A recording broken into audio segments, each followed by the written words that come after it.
Assalamualaikum warahmatullahi wabarakatuh. Perkenalkan, saya Dr. Ahmad Farouk Al-Hikami, STMSC, dosen tetap pada program studi Sarjana Teknik Mesin, Fakultas Teknik Universitas Islam Malang. Video ini merupakan video pernyataan diri dan unjuk kerja Tridharma Perguruan Tinggi yang disusun sebagai salah satu persyaratan dalam sertifikasi dosen tahun 2026, khususnya pada bidang pengajaran. Pada kesempatan ini, saya akan memperkenalkan secara singkat mata kuliah yang saya ampu, yaitu Termodinamika 2. Mata kuliah Termodinamika 2 merupakan mata kuliah wajib program studi Sarjana Teknik Mesin dengan kode EBWE 102 dan bobot 2 SKS. Mata kuliah ini ditempuh oleh mahasiswa semester 4. Pembelajaran pada mata kuliah ini dilaksanakan selama 14 kali pertemuan, yang mana didukung oleh pembelajaran asinkron menggunakan Learning Management System, serta salah satu evaluasi yang dilaksanakan evaluasi pembelajaran tengah semester atau ujian tengah semester dan ujian akhir semester. Materi pada mata kuliah ini yang dipelajari secara umum adalah penerapan hukum pertama dan hukum kedua termodinamika pada sistem konversi energi. Salah satunya seperti analisis eksergi, siklus daya gas dan uap, sistem refrigerasi, sistem pembakaran, hingga aliran kompresibel. Melalui mata kuliah ini, mahasiswa diharapkan mampu menganalisis serta mengevaluasi performa berbagai sistem energi sebagai bekal dalam bidang teknik mesin. Mata kuliah ini didukung oleh dua capaian pembelajaran, CPL 4, yaitu kemampuan mahasiswa dalam merancang sistem teknik yang berbasis pada keberlanjutan, dan CPL 5, yaitu mahasiswa mampu melakukan eksperimen dan menganalisis data di bidang teknik mesin. Lalu, CPL tersebut diturunkan dalam capaian pembelajaran mata kuliah sebanyak 2 CPMK. CPMK 1 yaitu kemampuan menganalisis konsep eksergi, performa siklus daya, sistem refrigerasi, dan CPMK 2 mengevaluasi performa sistem energi melalui project based learning. Dalam proses pembelajaran, saya menerapkan pendekatan student-centered learning dengan mengkombinasikan penjelasan konsep, latihan penyelesaian masalah, diskusi studi kasus, dan juga proyek simulasi menggunakan software DWSIM. Sehingga diharapkan mahasiswa tidak hanya memahami secara teori, tetapi juga mampu mengaitkan dengan permasalahan nyata di bidang energi. Selanjutnya, saya akan mendemonstrasikan salah satu proses pembelajaran pada mata kuliah Termodinamika 2. Oke, Assalamualaikum warahmatullahi wabarakatuh. Waalaikumsalam warahmatullahi wabarakatuh. Oke, sebelum kita mulai perkuliahan, alangkah baiknya kita berdoa dulu sesuai agama dan keyakinan masing-masing. Berdoa dimulai.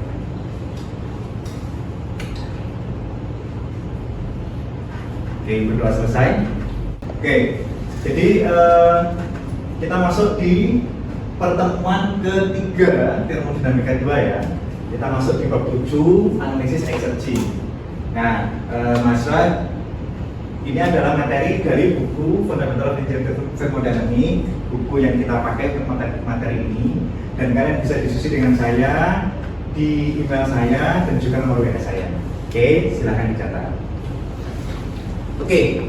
Capaian pembelajaran dari materi Termodinamika 2 adalah mampu menganalisis konsep eksergi dan performa siklus daya. Jadi dalam pertemuan kali ini Anda akan diberikan pengetahuan atau ilmu mengenai konsep eksergi dan performa siklus daya. Ya. Nah, sub CPMK adalah kemampuan yang paling akhir. Jadi target Anda keluar dari kelas ini yang pertama bisa menjelaskan konsep eksergi, membedakan antara energi dan eksergi, menganalisis irreversibility, dan indikator capaiannya. Jadi Anda bisa menghitung energi spesifik dan mengidentifikasi kerusakan eksergi. Oke, itu capaian pembelajaran kita pada hari ini. Kita lanjut ya.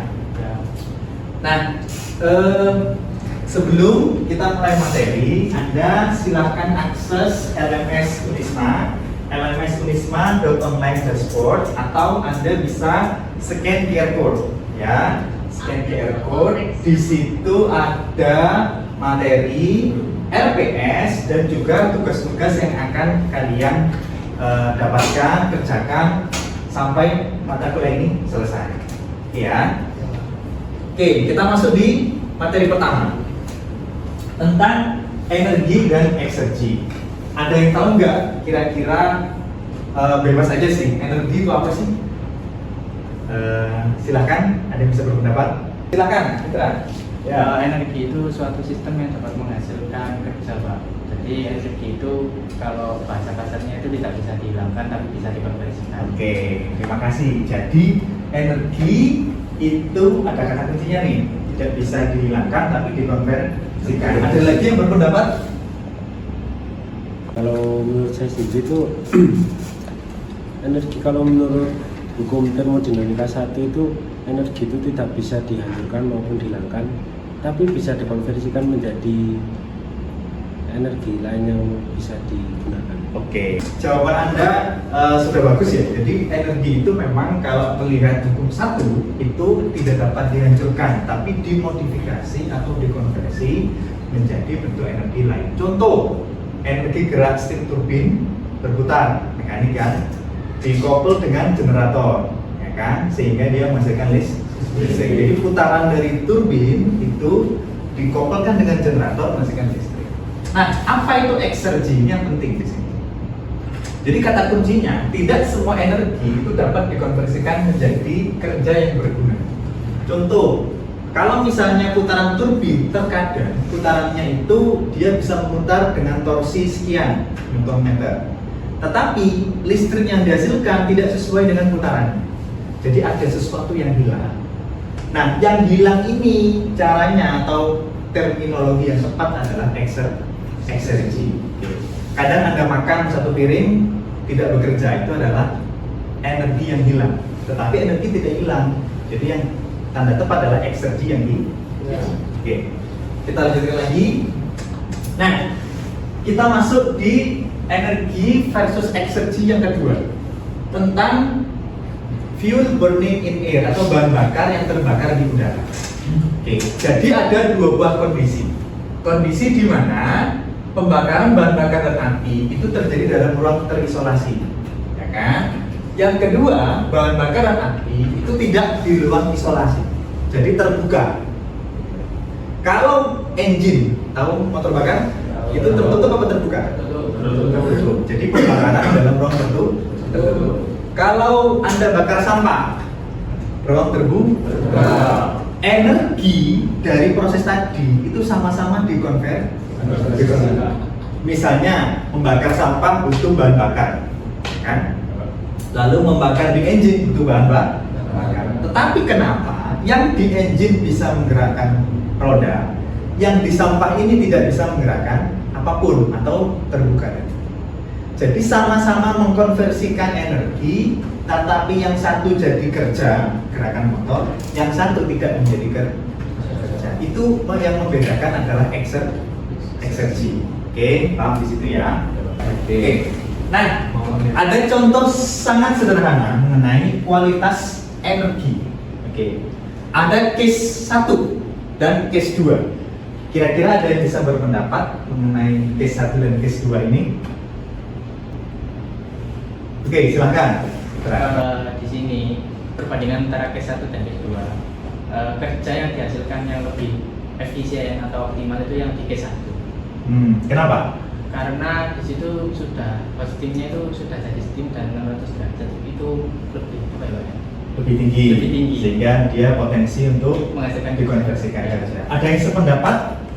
Nah, sependapat atau tidak? Sependapat Pak, karena semakin tinggi derajatnya, semakin tinggi tekanan pada steam Pak. Oke. Yang dihasilkan. Bagus, masuk akal ya. Kalau Mas Iqbal sependapat atau tidak? Ya, jadi semakin tinggi suhu berarti potensi kerjanya semakin besar. Oke. Nah, jadi mahasiswa semua, rekan-rekan mahasiswa, bahwa sama-sama memasak air, ya kan? Anda masak air butuh energi untuk mengkonversi, betul? Tetapi ketika suhu yang dihasilkan itu berbeda, maka potensi untuk bisa menghasilkan energi atau kerja yang besar itu berbeda. Kalau case yang satu, hot steam atau uap panas pada suhu 600 memiliki potensi yang lebih besar dibandingkan yang suhu 40 karena ekserginya, kalau kita bicara eksergi, maka eksergi di case 1 itu jauh lebih tinggi menghasilkan potensi kerja daripada di case 2. Ini pentingnya eksergi. Jadi sama-sama massa air, tetapi ekserginya berbeda. Oke, kita lanjutkan. Nah, ini juga sama. Kira-kira which has higher exergy? Dari dua case ini, mana yang memiliki eksergi yang paling besar? Karena tadi kata kuncinya eksergi adalah kualitas energi. Ya, silakan. Amin. Semakin energinya yang keluar lebih besar, semakin ekserginya Lebih bagus. Dari A dan B ini mana yang kira-kira ekserginya lebih tinggi? warm water. Warm water. Oke, terima kasih. Bagus sekali jawaban dari Ahmed. Ada yang sependapat atau punya pendapat lain? Silakan. Sependapat.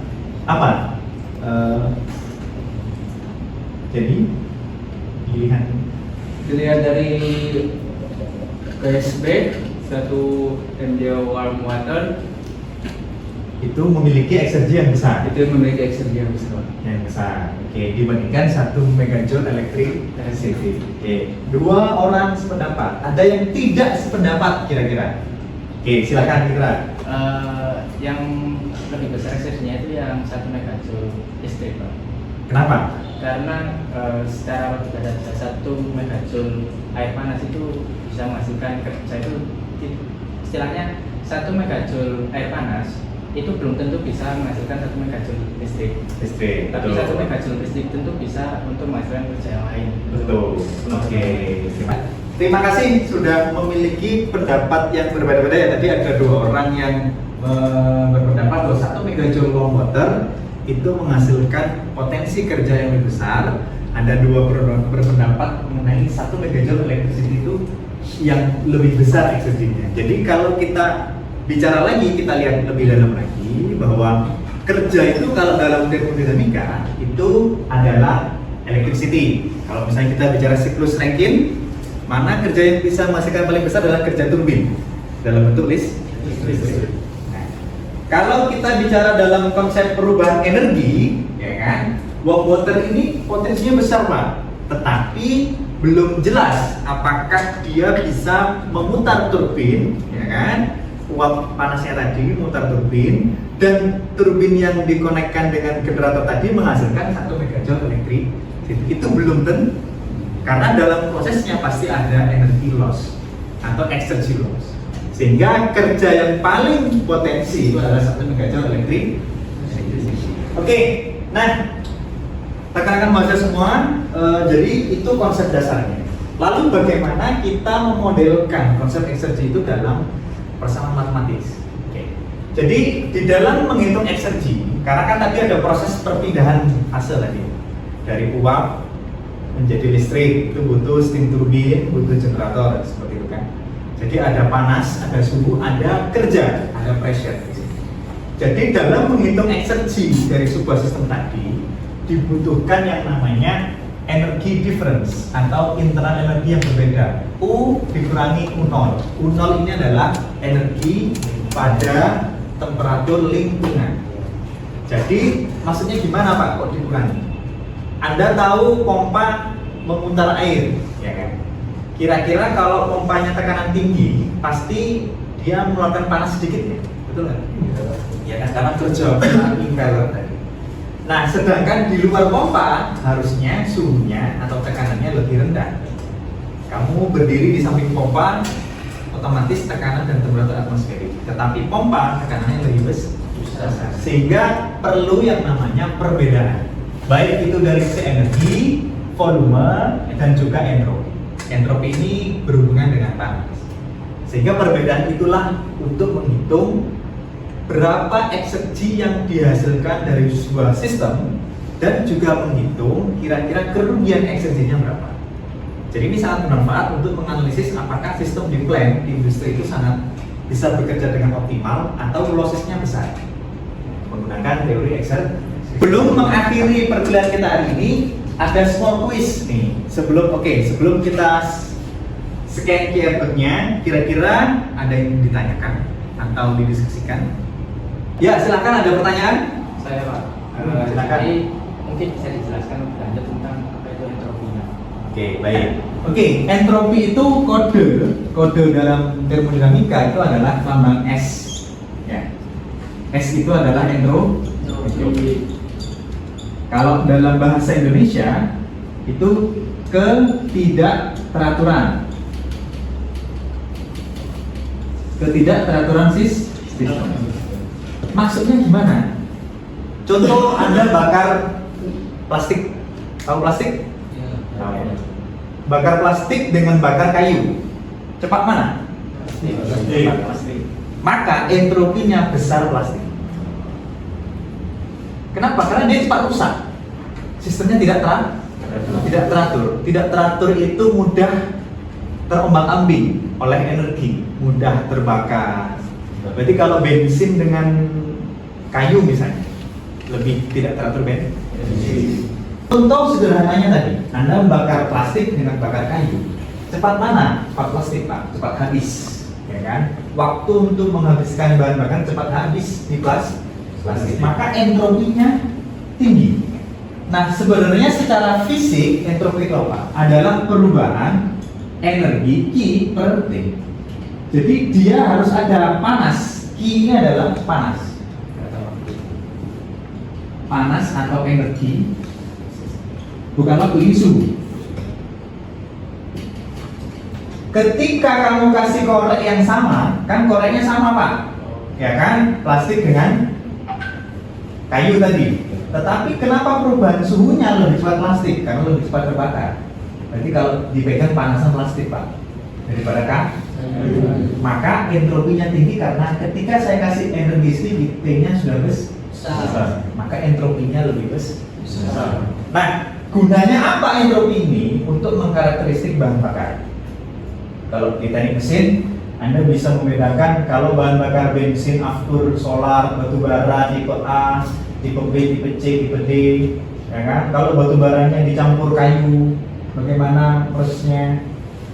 Pembangkit listrik tenaga diesel, solarnya itu heavy oil, light oil, itu memiliki entropi yang berbeda. Mana yang bagus? Tergantung perspektif. Kalau tujuan kita mempercepat pembakaran, itu entropi yang tinggi, Pak.